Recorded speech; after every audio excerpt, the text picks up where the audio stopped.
les filles, vous avez compris c'est quoi la spectroscopie? Eh bien justement, j'ai un passage sur la spectroscopie. On nous dit que la spectroscopie est l'étude expérimentale du spectre d'un phénomène physique, c'est-à-dire de sa décomposition sur une échelle d'énergie. Il existe plusieurs types de spectroscopie.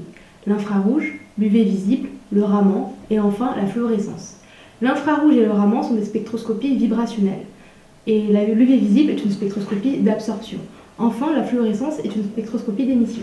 Mais comment on différencie les différents types de spectroscopie? Ce que j'ai compris, c'est qu'en fonction de la gamme de longueur d'onde, on utilisera une spectroscopie plutôt qu'une autre. Par exemple, ici dans ce schéma, lorsque la longueur d'onde est comprise entre 10-10 et 10-8 mètres, on utilisera la spectroscopie ultraviolet. Par contre, lorsque la longueur d'onde est comprise entre 10-6 et 10-4 mètres, comme tu le vois ici, on utilisera la spectroscopie infrarouge. Chaque spectroscopie s'appuie sur un phénomène différent en fonction de ce que l'on souhaite mettre en évidence. Mais moi, je voudrais plutôt m'intéresser à la spectroscopie Raman. Qui est ce monsieur?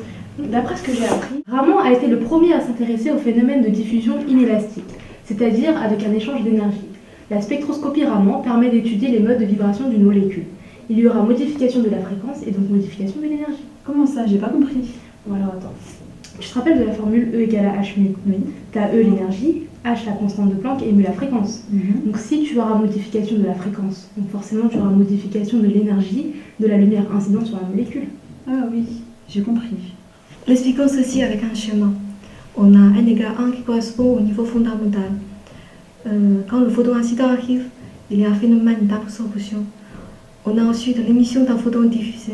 Le photon diffusé a moins d'énergie que le photon incident. Cette différence est due à la vibration des liaisons moléculaires. Mais expérimentalement, en quoi consiste cette technique? Allons nous renseigner.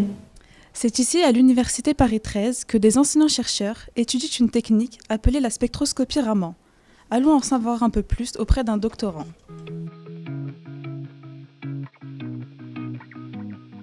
Vous avez devant vous un spectromètre Raman. Le dispositif est très simple si on le regarde de loin. Vous avez un laser qui vient exciter votre échantillon.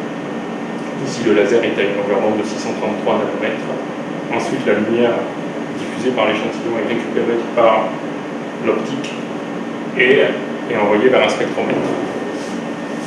Et ce spectromètre vous donne accès à un spectre de diffusion Raman de votre échantillon.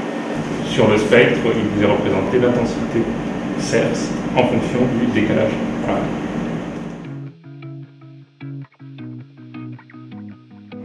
J'utilise le thiophénol comme molécule sonde parce que c'est un analyte qui est une forte section efficace de diffusion Raman et qui s'accroche bien à l'or et aux autres surfaces métalliques. C'est donc un bon candidat pour tester un capteur CERS.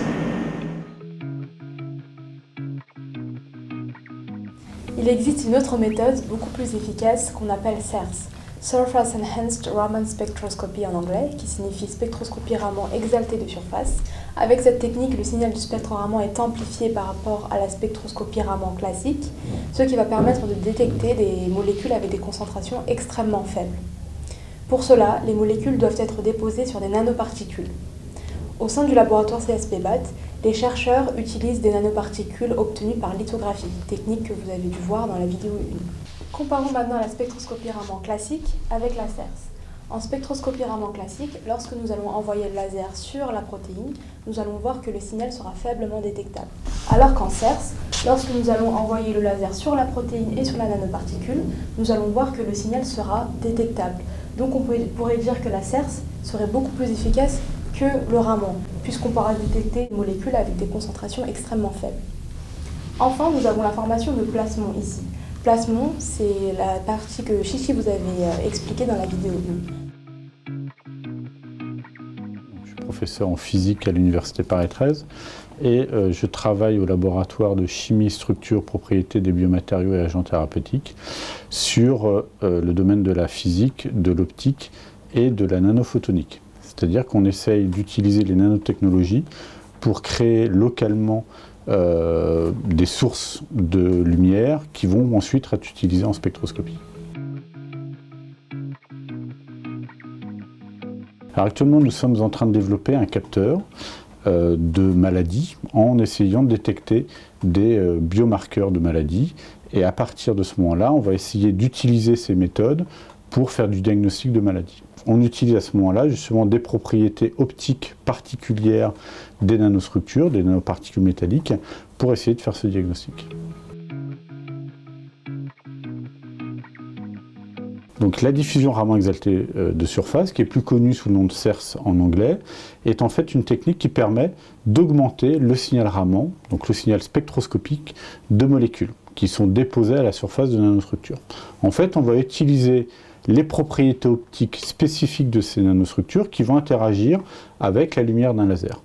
Ce laser donc, va exciter ces nanoparticules et localement, on va avoir une augmentation du signal. Donc c'est ce que j'ai dit tout à l'heure, on va créer en fait une nanosource locale de lumière qui va exciter des molécules. Ces molécules vont interagir avec cette lumière et donc vont à ce moment-là émettre un signal spectroscopique, donc un signal Raman dans ce cas-là, qui va être augmenté. Et à partir de ce moment-là, comme il est augmenté, il sera plus facile à détecter.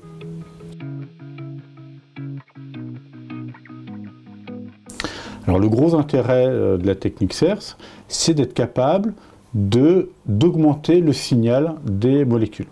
Le signal qu'on utilise, c'est ce qu'on appelle le signal Raman, qui est en fait un signal vibrationnel, c'est-à-dire qu'il est lié directement aux vibrations des molécules, et ces vibrations sont liées à la structure de la molécule. Donc le spectre Raman d'une molécule est en fait, peut être considéré comme une signature spectrale de la molécule, c'est-à-dire qu'on peut l'utiliser pour identifier cette molécule.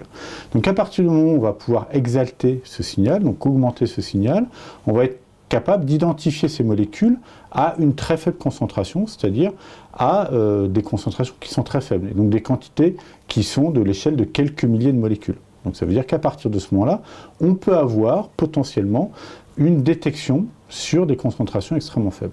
Alors, l'inconvénient de cette technique, c'est qu'il faut qu'on puisse avoir des nanostructures, et donc que ça demande des techniques spécifiques qui peuvent être coûteuses pour produire ces nanostructures. On a compris ce que c'était la spectroscopie Raman et notamment l'importance de cette technique pour étudier les molécules comme le thiophénol. Cette technique permet aussi d'être appliquée à la détection précoce des marqueurs biologiques. Maintenant que vous en savez plus sur l'utilisation des nanoparticules grâce à différentes techniques abordées, ça vous dirait de faire un quiz pour voir si vous avez bien retenu ?